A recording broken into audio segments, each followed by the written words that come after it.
शुरू करती हूँ मैं आज की कथा। बोलो। पुराण के अनुसार भगवान सत्यनारायण श्री हरि विष्णु का ही दूसरा रूप है। आज के दिन जो भी भक्त सच्चे मन से सत्यनारायण भगवान की कथा सुनता है उसकी सभी मनोकामनाएं पूर्ण हो जाती हैं। कलयुग में इस व्रत कथा को सुनना बहुत ही प्रभावशाली माना गया है। जो लोग पूर्णिमा के दिन कथा नहीं सुन पाते हैं, अगर कम से कम भगवान सत्यनारायण का मन में ध्यान कर ले तो उन्हें भी व्रत के जितने ही पुण्य की प्राप्ति होती है। पुराणों में ऐसा कहा गया है कि जिस जिस स्थान पर भी श्री सत्यनारायण भगवान की पूजा होती है और कथा का पाठ या श्रवण होता है, वहां पर गौरी गणेश, समस्त नवग्रह और समस्त दिक्पालों का पूजन भी अपने आप ही हो जाता है। केले के पेड़ के नीचे अथवा घर के ब्रह्म स्थान पर पूजा करना उत्तम फल देता है। सत्यनारायण भगवान की पूजा में पंजीरी, पंचामृत, केले और तुलसी दल का विशेष भोग अर्पित किया जाता है। तो आज की इस वीडियो में आप सुनेंगे श्री सत्यनारायण भगवान की संपूर्ण व्रत कथा। कथा अगर अच्छी लगे तो वीडियो को लाइक करना मत भूलिएगा। पहला अध्याय।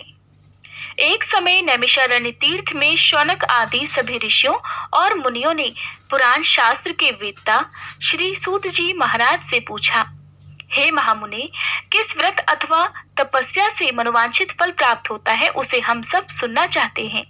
श्री सूत जी बोले, इसी प्रकार देवर्षि नारद जी के द्वारा भी पूछे जाने पर भगवान श्री कमलापति जी ने उनसे जैसा कहा था मैं उसे कह रहा हूँ, आप लोग सावधान होकर सुनिए। एक समय योगी नारद जी लोगों के कल्याण की कामना से विविध लोकों में भ्रमण करते हुए पृथ्वी लोक में आए और यहाँ उन्होंने अपने कर्म फल के अनुसार नाना योनियों में उत्पन्न सभी प्राणियों को अनेक प्रकार के क्लेश दुख भोगते हुए देखा तथा किस उपाय से इनके दुखों का सुनिश्चित रूप से नाश हो सकता है, ऐसा मन में विचार करके वे विष्णु लोक को गए। वहां 4 भुजाओं वाले शंख, चक्र, गदा, पद्म और वनमाला से विभूषित शुक्ल वर्ण भगवान श्री नारायण जी के दर्शन कर उन देवाधिदेव की वे स्तुति करने लगे। देवर्षि नारद बोले, हे वाणी और मन से परे स्वरूप वाले, अनंत शक्ति संपन्न, आदि मध्य और अंत से रहित, निर्गुण और सकल कल्याणमय गुणों से संपन्न, भक्तों की पीड़ा नष्ट करने वाले परमात्मन, आपको मेरा नमस्कार है। स्तुति सुनने के पश्चात भगवान श्री हरि ने देवर्षि नारद से कहा, महाभाग, आप किस प्रयोजन से यहाँ आए हैं, आपके मन में क्या है? तब देवर्षि नारद कहने लगे, हे भगवान, पृथ्वी लोक में अपने पाप कर्मों के द्वारा विभिन्न योनियों में उत्पन्न सभी लोग बहुत प्रकार के क्लेशों से दुखी हो रहे हैं। हे प्रभु, किस लघु उपाय से उनके कष्टों का निवारण हो सकेगा? यदि आपकी कृपा मेरे ऊपर हो तो वह सब मैं सुनना चाहता हूँ। आप कृपा पूर्वक ये सब मुझे बताएं। तब श्री भगवान ने कहा, हे वत्स, संसार के ऊपर अनुग्रह करने की इच्छा से आपने बहुत अच्छी बात पूछी है। जिस व्रत के करने से प्राणी मोह से मुक्त हो जाता है उसे मैं आपको बताता हूँ, सुनिए। हे वत्स, स्वर्ग और पृथ्वी लोक में दुर्लभ भगवान सत्यनारायण का एक महान व्रत है।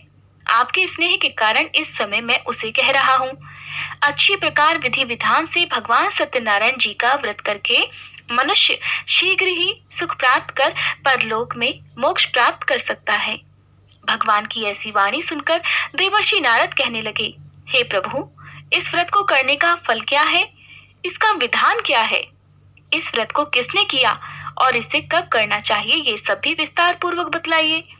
तब भगवान श्री हरि कहने लगे, यह श्री सत्यनारायण जी व्रत दुख शोक आदि का शमन करने वाला, धन धान्य की वृद्धि करने वाला, सौभाग्य और संतान देने वाला तथा सर्वत्र विजय प्रदान करने वाला है।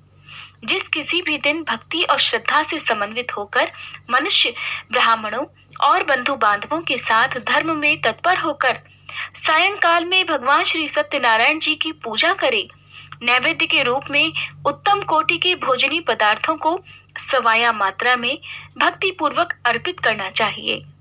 केले के फल, घी, दूध, गेहूं का चूर्ण अथवा गेहूं के चूर्ण के अभाव में साठी का चूर्ण, शक्कर या गुड़, ये सब योग्य सामग्री सवाया मात्रा में एकत्रित कर निवेदित करनी चाहिए। बंधु बांधवों के साथ श्री सत्यनारायण भगवान जी की कथा सुनकर ब्राह्मणों को भोजन कराना चाहिए। भक्ति पूर्वक प्रसाद ग्रहण करके नृत्य गीत आदि का आयोजन करना चाहिए। इसके पश्चात भगवान सत्यनारायण का स्मरण करते हुए अपने घर को जाना चाहिए। ऐसा करने से मनुष्यों की मनोकामना अवश्य पूर्ण होती है। विशेष रूप से कलयुग में पृथ्वी लोक पर यह सबसे छोटा और सरल उपाय है। दूसरा अध्याय।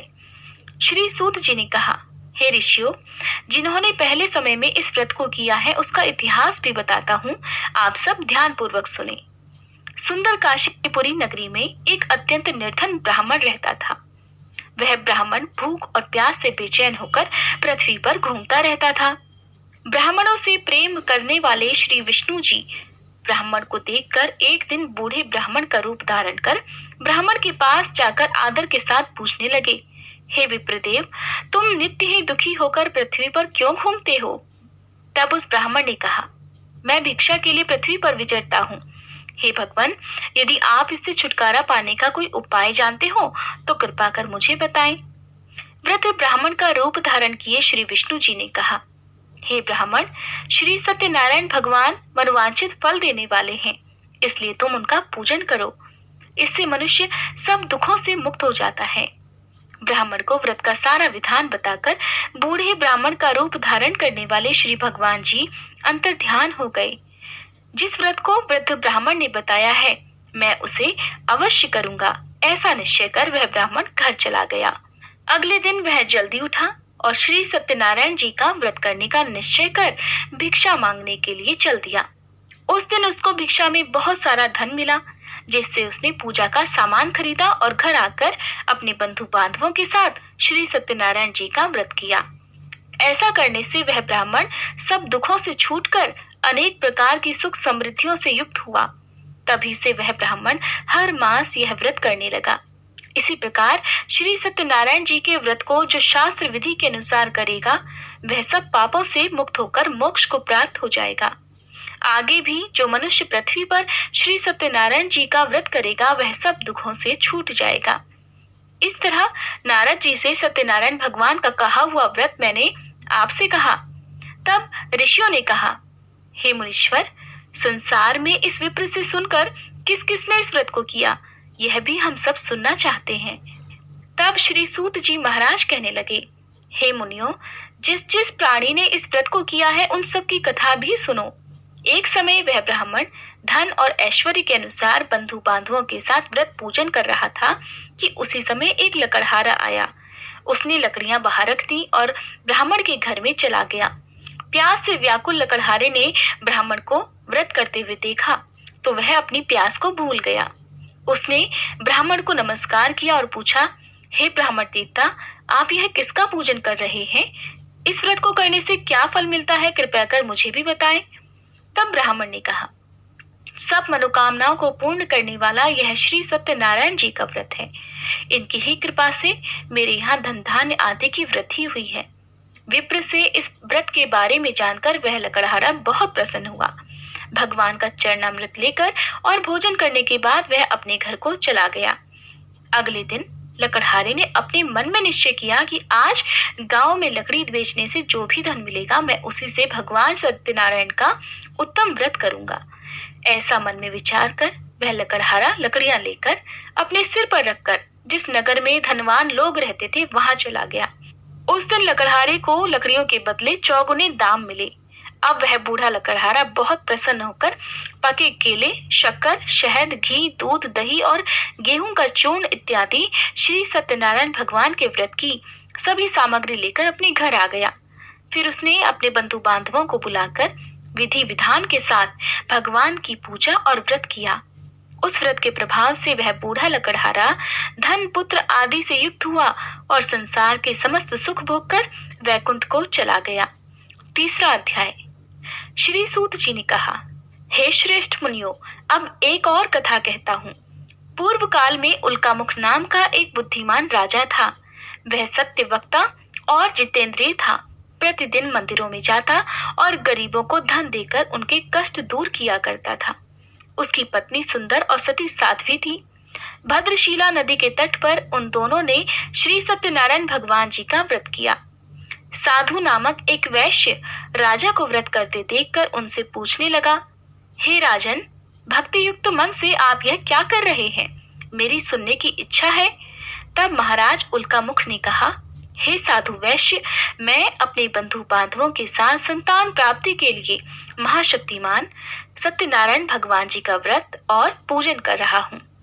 तब उसने कहा, हे राजन, मुझे भी इस सब का विधि विधान बताइए। मैं भी आपके कहे अनुसार इस व्रत को करूंगा। मुझे कोई संतान नहीं है और मुझे विश्वास है कि इससे निश्चय ही मेरे यहाँ भी संतान होगी। राजा से सब विधान सुनकर व्यापार से निवृत्त होकर वह वैश्य खुशी खुशी अपने घर आ गया। वैश्य ने अपनी पत्नी लीलावती से संतान देने वाले उस व्रत का समाचार सुनाया और निश्चय किया कि जब हमारे यहाँ संतान होगी तब मैं भी इस व्रत को करूंगा।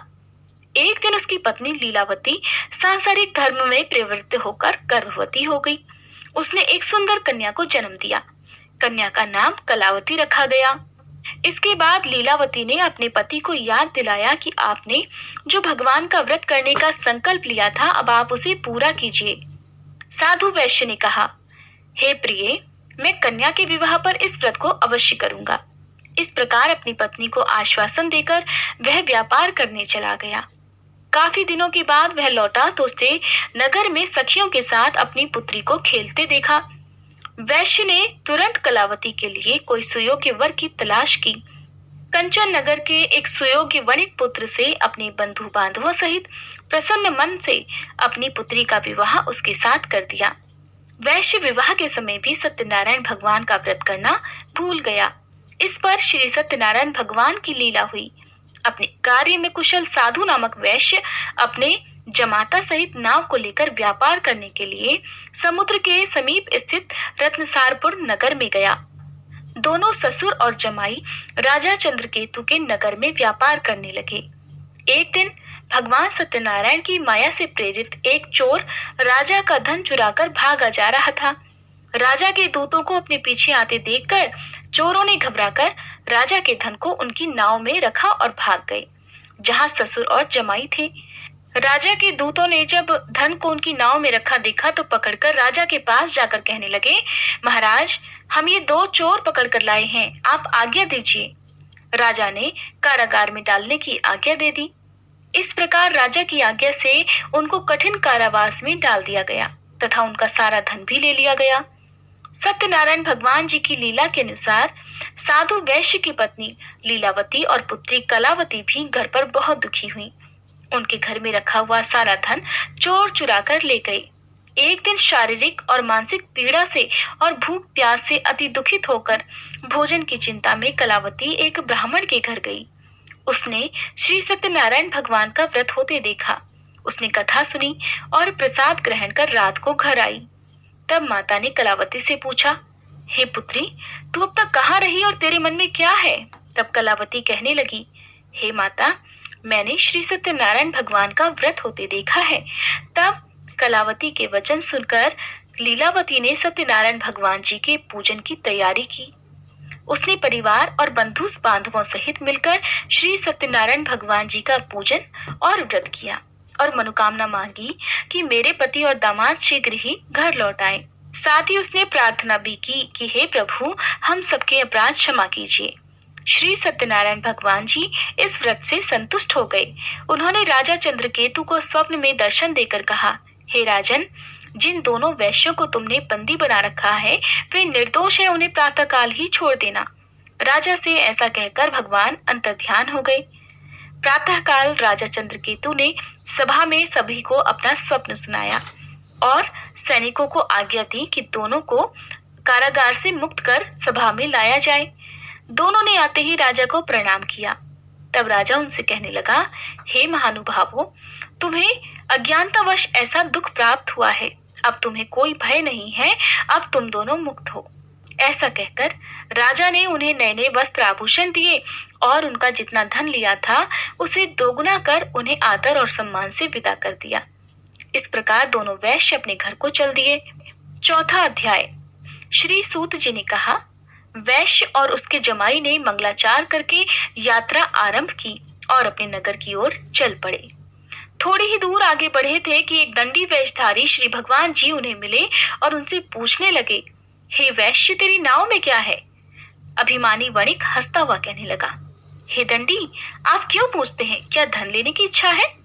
मेरी नाव में तो बेल और पत्ते भरे हैं। वैश्य के कठोर वचन सुनकर दंडी रूप में भगवान ने कहा, तुम्हारा वचन सत्य हो। ऐसा कहकर वे वहां से कुछ दूर जाकर समुद्र के किनारे बैठ गए। दंडी महाराज के जाने के पश्चात वैश्य ने नित्य क्रिया से निवृत्त होने के बाद जब नाव को ऊंची उठी देखा तो बड़ी हैरानी हुई और नाव में बेलपत्ते आदि देखकर मूर्छित होकर जमीन पर गिर पड़ा। होश आने पर अत्यंत शोक प्रकट करने लगा। तब उसके जमाई ने कहा, पिताजी आप शोक न करें, यह दंडी महाराज का ही श्राप है, अतः उनकी शरण में ही हमें चलना चाहिए, तभी हमारी मनोकामना पूरी हो सकेगी। जमाई के वचन सुनकर दंडी महाराज के पास पहुंचा और भक्ति भाव से उन्हें प्रणाम करके कहने लगा, हे प्रभु, मैंने जो आपसे असत्य वचन कहे थे उनके लिए मुझे क्षमा कर दीजिए। ऐसा कहकर वैश्य रोने लगा। तब दंडी भगवान बोले, हे वणिक पुत्र, मेरी आज्ञा से ही तुझे बार बार दुख प्राप्त हुआ है, क्योंकि तू मेरी पूजा से विमुख हुआ है। तब उसने कहा, हे भगवान, आपकी माया से ब्रह्मादि देवता भी आपके रूप को नहीं जान पाते, तब मैं अज्ञानी भला कैसे जान सकता हूँ? आप प्रसन्न होइए, मैं अपनी सामर्थ्य के अनुसार आपकी पूजा करूंगा। कृपया मेरी रक्षा कीजिए और पहले के समान मेरी नौका को धन से भर दीजिए। उसके इस प्रकार भक्ति युक्त वचन सुनकर सत्यनारायण भगवान प्रसन्न हो गए और उसकी इच्छा अनुसार वरदान देकर अंतर्ध्यान हो गए।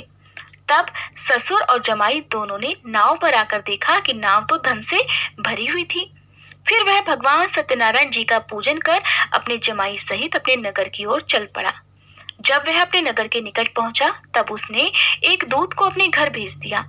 दूत ने वैश्य के घर जाकर उसकी पत्नी को नमस्कार किया और कहने लगा, आपके पति अपने दामाद सहित इस नगर के समीप आ गए हैं।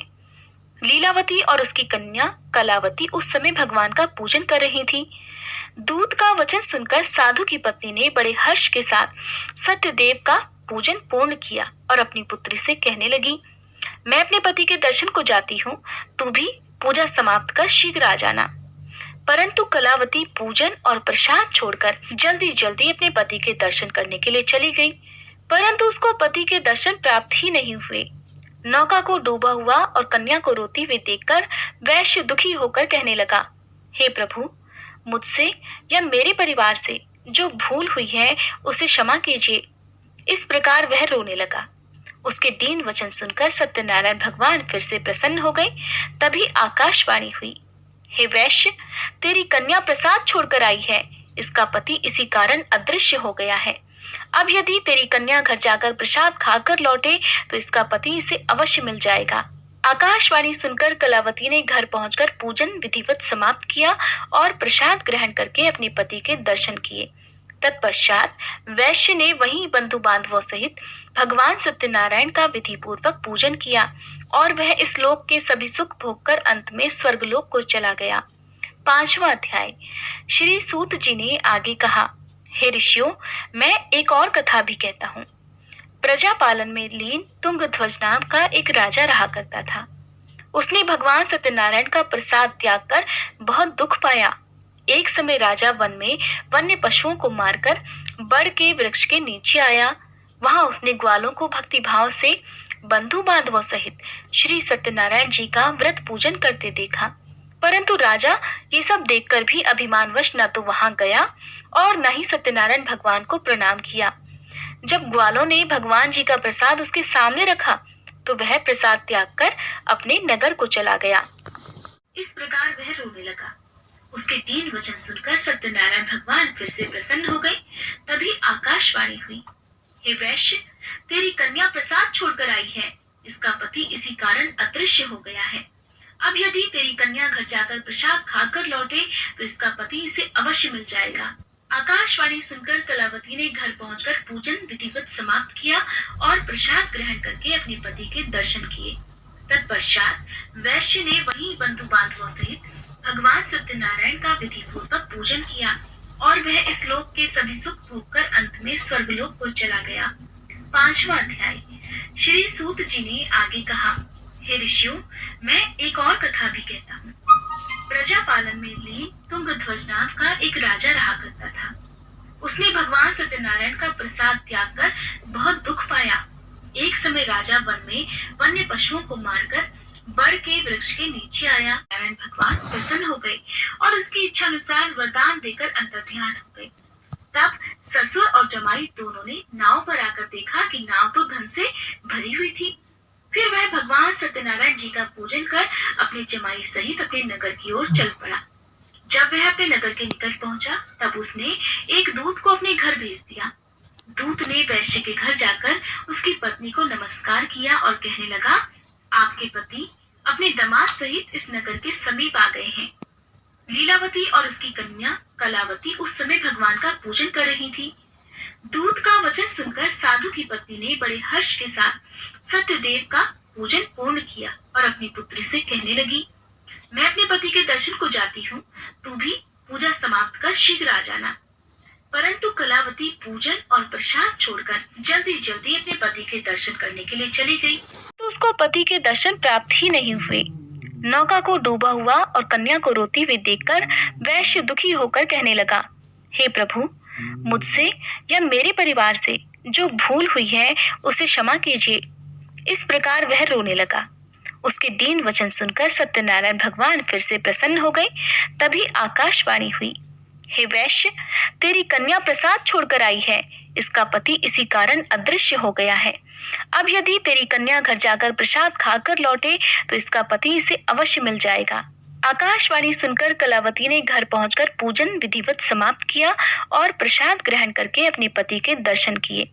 तत्पश्चात वैश्य ने वहीं बंधु बांधवों सहित भगवान सत्यनारायण का विधि पूर्वक पूजन किया और वह इस लोक के सभी सुख भोगकर अंत में स्वर्गलोक को चला गया। 5वां अध्याय। श्री सूत जी ने आगे कहा, हे ऋषियों, मैं एक और कथा भी कहता हूँ। प्रजा पालन में लीन तुंगध्वज नाम का एक राजा रहा करता था। उसने भगवान सत्यनारायण का प्रसाद त्याग कर बहुत दुख पाया। एक समय राजा वन में वन्य पशुओं को मारकर बड़ के वृक्ष के नीचे आया। वहां उसने ग्वालों को भक्ति भाव से बंधु बांधवों सहित श्री सत्यनारायण जी का व्रत पूजन करते देखा। परंतु राजा ये सब देखकर भी अभिमानवश न तो वहां गया और न ही सत्यनारायण भगवान को प्रणाम किया। जब ग्वालों ने भगवान जी का प्रसाद उसके सामने रखा तो वह प्रसाद त्याग कर अपने नगर को चला गया। नगर में पहुंचकर उसने देखा कि उसका सब कुछ नष्ट हो गया है। वह समझ गया कि यह सब भगवान सत्यनारायण ने ही किया है। तब वह वापस उसी स्थान पर आया और ग्वालों के पास गया और विधि पूर्वक पूजन कर प्रसाद ग्रहण किया तो सत्यनारायण भगवान की कृपा से सब कुछ पहले जैसा ही हो गया और फिर वह सारे सुख भोग कर अंत में स्वर्गलोक को चला गया। जो मनुष्य इस परम दुर्लभ व्रत को करेगा, श्री सत्यनारायण भगवान की कृपा से उसे धन धान्य की प्राप्ति होगी। इस व्रत के प्रभाव से निर्धन धनी बंदी बंधन से मुक्त होकर निर्भय हो जाता है। संतानहीनों को संतान प्राप्ति होती है और सभी मनोरथ पूर्ण होकर अंत में वह वैकुंठ धाम को जाता है। जिन्होंने पहले इस व्रत को किया, अब उनके दूसरे जन्म की कथा भी सुनिए। शतानंद नामक ब्राह्मण ने सुदामा के रूप में जन्म लेकर भगवान कृष्ण की भक्ति कर मोक्ष प्राप्त किया। उल्कामुख नाम के महाराज राजा दशरथ बने और श्री रंगनाथ जी का पूजन कर वैकुंठ को प्राप्त हुए। साधु नाम के वैश्य ने धर्मात्मा और सत्य प्रतिज्ञ राजा मोरध्वज बनकर अपने पुत्र को आरे से चीरकर मोक्ष को प्राप्त हुए। महाराज तुंगध्वज स्वयंभू मनु हुए। उन्होंने बहुत से लोगों को भगवान की भक्ति में लीन कर मोक्ष प्राप्त किया।